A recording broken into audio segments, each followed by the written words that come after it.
Dear YouTuber दर्शक, आज के इस वीडियो में आप पढ़ने वाले हैं टेंस की ट्रिकी नॉलेज। और ये ट्रिकी नॉलेज हम आपको इस तरह से बताएंगे, इसे आप ध्यान से देखें और आपके समझ में आ जाएगा कोडिंग क्या है, सिस्टम उसका क्या है, उसके सिस्टम को कैसे जानना है। ये ध्यान से आप सुने और इसको मैं एक वीडियो के माध्यम से मैं चाहता हूँ कि ये जानकारी आप तक पहुँचे, मैं ही जान करके इसका यूज ना करूँ, आप सब जानें और आप सब अपने दोस्तों तक फैलाएं। और यदि ये वीडियो पसंद आए तो इसे इतना वायरल करना, इतना शेयर करना, इतना शेयर करना, ताकि ये जो है अधिक से अधिक लोगों के पास पहुँचे। देखिए, मेरा मुख्य उद्देश्य ये है, गरीब से गरीब बच्चे घर बैठ करके यदि उनके पास मोबाइल फ़ोन है तो अध्ययन कर सकते हैं, कहीं कोचिंग क्लास करने की ज़रूरत नहीं है। तो आज की इस वीडियो में स्टार्ट करते हैं हम टेंस की ट्रिकी नॉलेज। और टेंस का ट्रिकी नॉलेज क्या है उसे ध्यान से देखना है। सबसे पहले मैं आपको बताऊंगा इसमें प्रेजेंट इंडेफिनिट टेंस। और प्रेजेंट इंडेफिनिट टेंस कैसे आप जानेंगे, ध्यान देंगे। देखिए, पहले आप लिखेंगे PRESENT। मेरा ये वीडियो कमज़ोर से कमज़ोर छात्रों के लिए है। Present indefinite tense. देखिए, प्रेजेंट इंडेफिनिट टेंस, थोड़ा सा इसका इंट्रोडक्शन हो जाए। ये टेंस ऐसा होता है जिसमें अंत में ता है, ती है, ते हैं, ताहू शब्दांश आते हैं और इनमें विशेषता नहीं बताई जाती है। ध्यान देना है, जैसे कह दिया गया कौवा काला होता है, लास्ट में ता आया तो ये इंडेफिनिट नहीं है। इसको इजमार से बनाएंगे। द क्रो इज ब्लैक, तोता हरा होता है, तो यहाँ लास्ट में बच्चे कंफ्यूज होते हैं, अरे ता आ गया तो इंडेफिनिट। नो नो नो, इसमें इंडेफिनिट की झलक नहीं है, सिंपल प्रेजेंट है। इजमार से ट्रांसलेशन करो। इसलिए मैं कह रहा हूँ अगर विशेषता बताई जाती है तो आप इसे ध्यान से जानेंगे कि यह हमारा जो विशेषता बताने का गुण चल रहा है ये इंडेफिनिट की श्रेणी में नहीं जाएगा। तो आप जैसे तोता हरा होता है, तो तोता हरा होता है, देखिए तोता हरा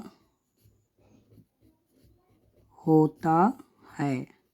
अगर ऐसा है तो आप सब ध्यान नहीं देंगे, अगर तो आप कहेंगे, मैंने बहुत से बच्चों क्लास में मैंने बच्चों से जब इसकी जांच किया, पूछताछ किया, तो 9th क्लास के बच्चे, 8th क्लास के बच्चे इसमें उलझ गए।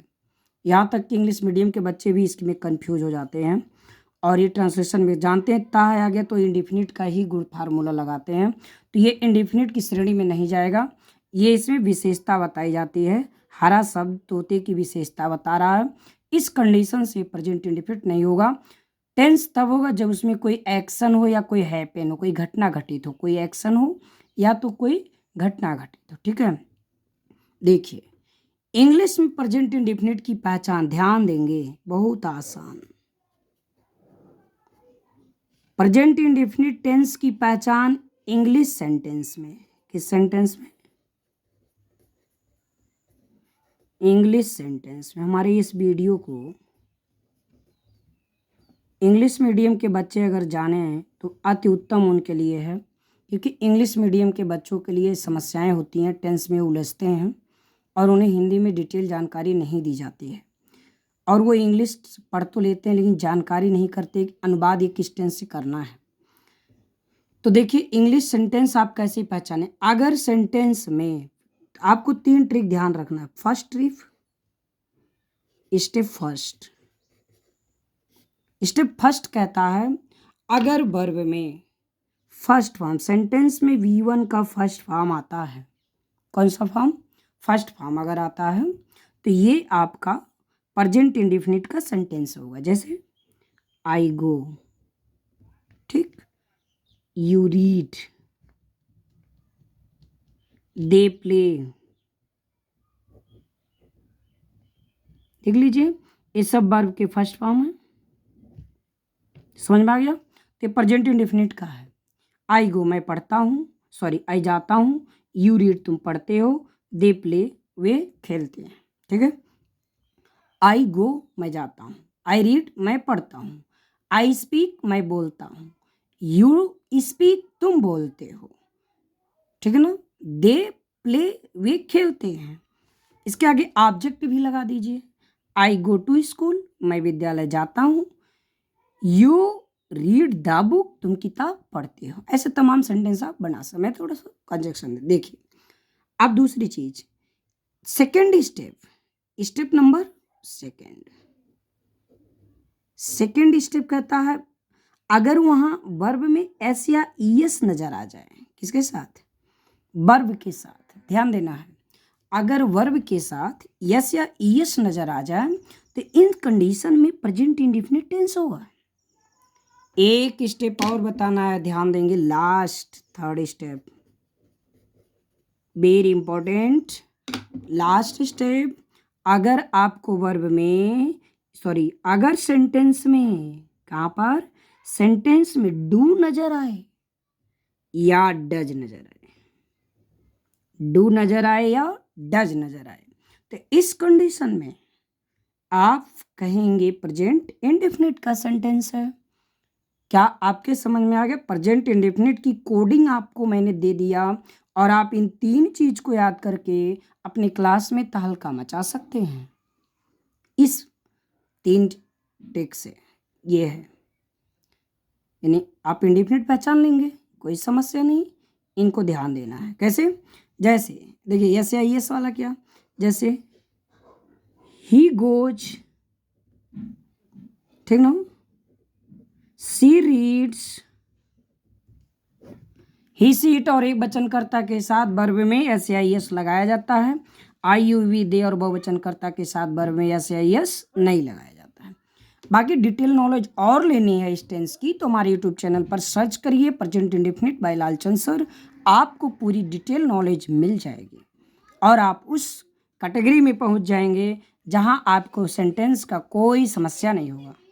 तो ये आगे देखिए, आगे की वीडियो में आपको पढ़ना है ये क्या बोलते हैं,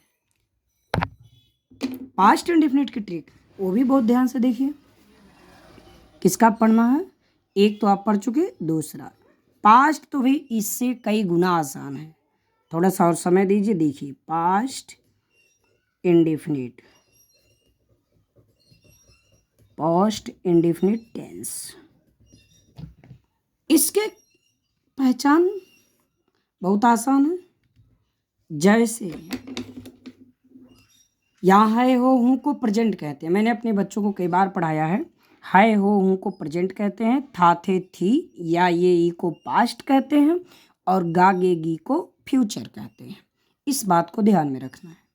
अब पास्ट इंडेफिनिट टेंस की जानकारी के लिए मुख्य बात ये ध्यान देना है कि सबसे पहली चीज तो लास्ट में या ये हिंदी सेंटेंस के अंत में था ती थी ते थे, हम या ये जैसे वह घर गया, तुम पाठ पढ़े, मैं चला गया, हाँ, सीमा पत्र लिखी, डाकिया घर आया, ये सब पास्ट इंडेफिनिट के आएंगे सेंटेंस में।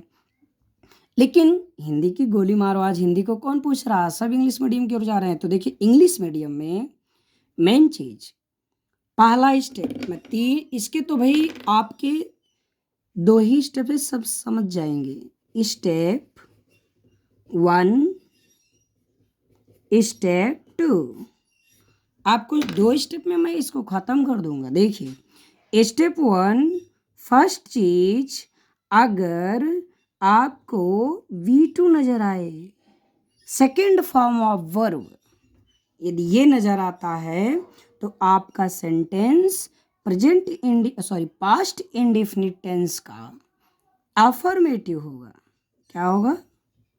अफर्मेटिव। यदि B2 आए, जैसे सी वेंट, यू टाट, TAUGST, ये सब सेकेंड फॉर्म है वर्ब के। तो इस कंडीशन में यहाँ पर हम जान चुके कि ये चीज़ सेकेंड फॉर्म होने के कारण यहाँ पास्ट इंडेफिनिट है और B2 है तो अफर्मेटिव है। बोलो, V2 है तो अफर्मेटिव है। और डिड नॉट। अब देखिए दूसरी सेकंड स्टेप में डिड, अगर डिड आ गया सेंटेंस में तो वो पास्ट इंडेफिनिट की होगी। प्रेजेंट बड़ा याद आ रहा है भाई। अगर डिड आ गया तो पास्ट इंडेफिनिट का है। अब ध्यान ये देना है, अगर B2 है तो अफर्मेटिव, अगर डिड नॉट है तो निगेटिव। डिड शब्द नॉट के साथ आ गया, ही डिड नॉट गो, समझ में आ गया। अगर डिड नॉट है तो निगेटिव, अगर डिड है नॉट के साथ नहीं है, इधर उधर छटका है तो इंट्रोगेटिव। बस पास्ट इंडेफिनिट खत्म। प्रेजेंट की जरा सुन लीजिए, अगर B1 है तो प्रेजेंट इंडेफिनिट का अफर्मेटिव, SIS है तो भी अफर्मेटिव, अगर डू नॉट डज नॉट है तो निगेटिव। जानिए नॉट मीन्स निगेटिव, नकारात्मक, अगर नॉट आता है तो निगेटिव है।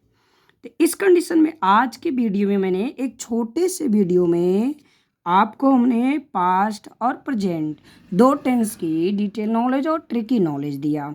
वीडियो पसंद आया तो चैनल को अभी अभी सब्सक्राइब कर दीजिए, बेल आइकन दबाइए और दोस्तों के पास शेयर करिए, ये मेरा रिक्वेस्ट है। आज के लिए इतना ही, थैंक्स।